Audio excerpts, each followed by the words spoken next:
रात के 2 बजे हैं। चारों तरफ एकदम सन्नाटा है। कोई अपने बिस्तर पर गहरी नींद में जाने वाला है कि अचानक उसे दीवार के सुराख से किसी अजनबी की आंख झांकती हुई दिखती है।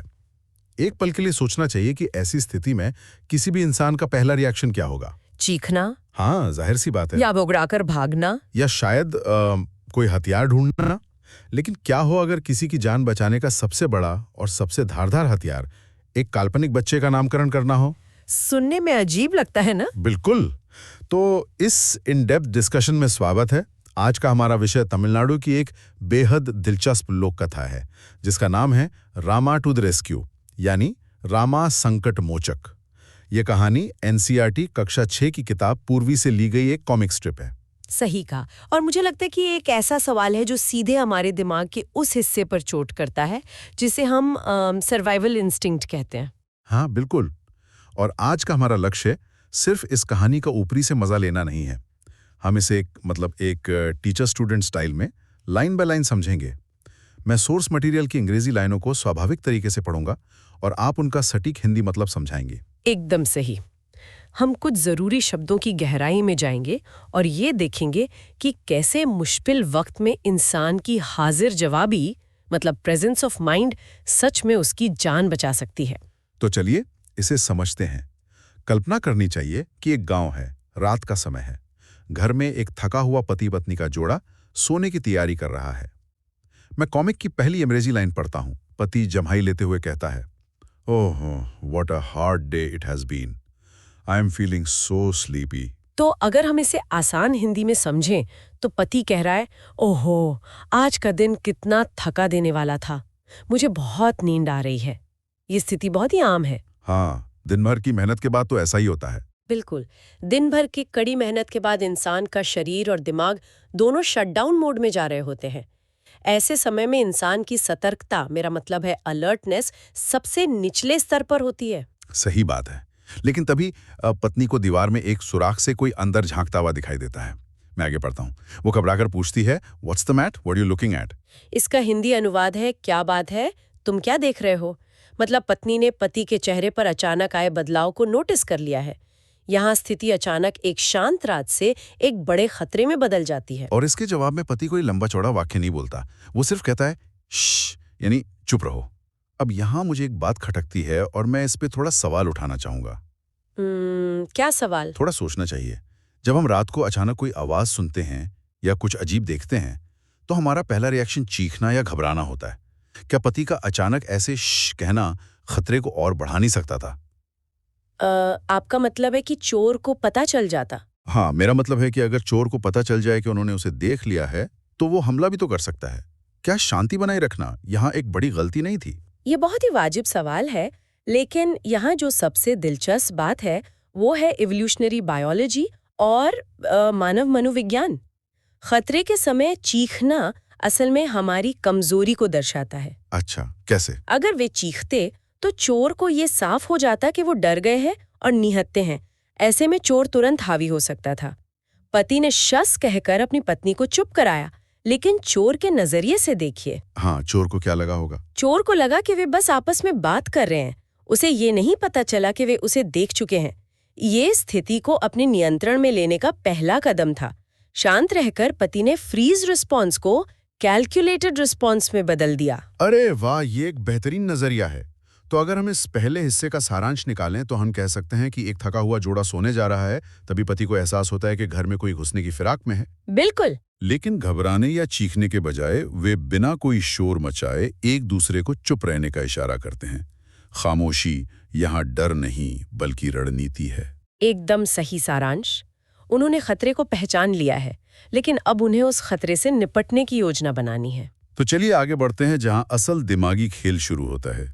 खामोशी एक लंबी रणनीति नहीं हो सकती, है ना? पति अपनी पत्नी से फुसफुसाते हुए कहता है, What should we do? I'll tell you. Listen. इसका हिंदी अनुवाद है, पत्नी पूछती है हम क्या करें, और पति जवाब देता है मैं बताता हूँ, सुनो। यहाँ से पति स्थिति का पूरा नियंत्रण अपने हाथ में ले लेता है। और उधर दीवार के सुराख के पास खड़ा चोर क्या सोच रहा है? मैं उसकी सोच पढ़ता हूँ। Voices.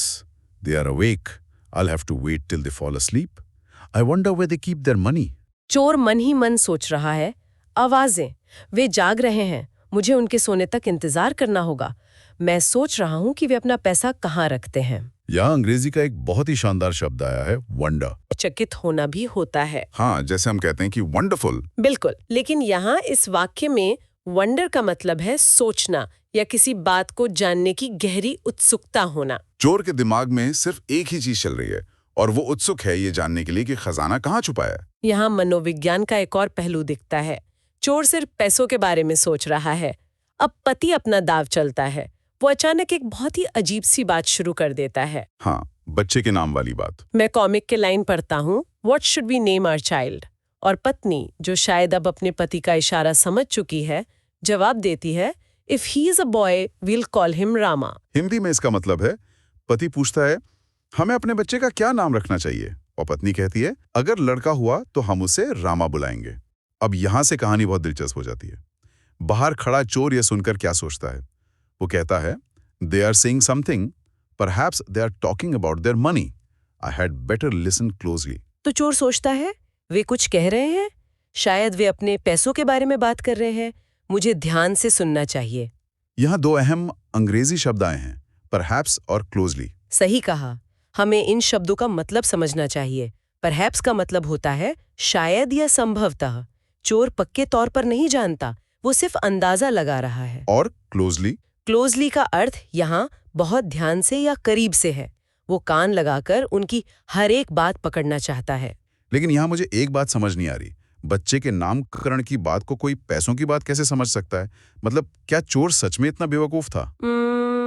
बेवकूफ से ज्यादा वो कॉग्निटिव टनलिंग और कंफर्मेशन बायस का शिकार था। कॉग्निटिव टनलिंग, ये क्या होता है? जब इंसान का दिमाग किसी एक चीज पर बहुत ज्यादा केंद्रित होता है, जैसे यहाँ चोर का दिमाग पैसों पर अटका था, तो वो हर जानकारी को उसी सांचे में ढालकर देखने लगता है।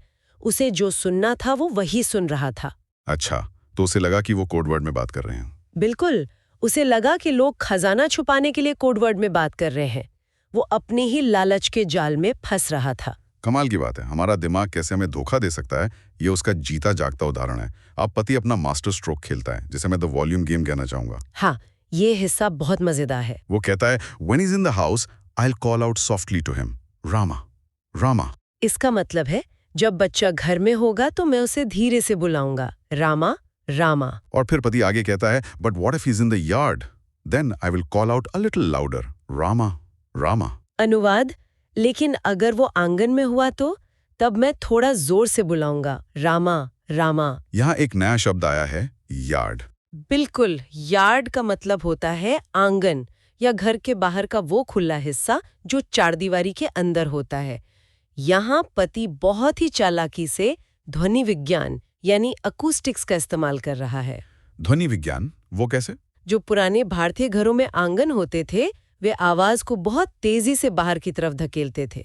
पति यह तय कर रहा है कि उसकी आवाज घर के बाहर तक जाए, लेकिन चोर को लगे कि वे सिर्फ एक काल्पनिक स्थिति पर चर्चा कर रहे हैं। और चोर इस पूरी बातचीत पर कैसी प्रतिक्रिया देता है? वो सोचता है, I wish they would stop this silly game and talk about their money instead, और फॉल asleep एट लीस्ट। चोर मनी मन कुड़ते हुए कहता है, काश वे ये बेकूफी भरा खेल बंद कर दे और इसके बजाय अपने पैसों के बारे में बात करें, या कम से कम सोई जाएं। यहाँ इंस्टेड का इस्तेमाल हुआ है। हाँ, एक और शब्द है इंस्टेड, जिसका अर्थ है के बजाय या के स्थान पर।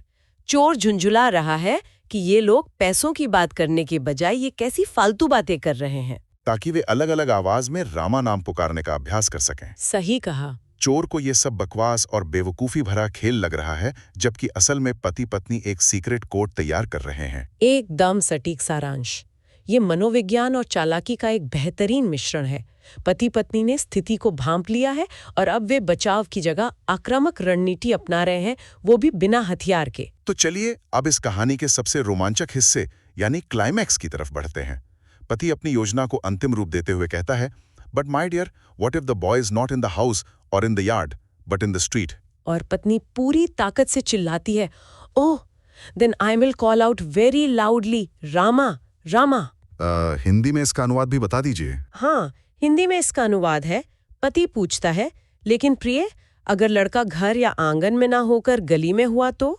और पत्नी जवाब देती है, ओह, तब मैं बहुत जोर से पुकारूंगी, रामा रामा।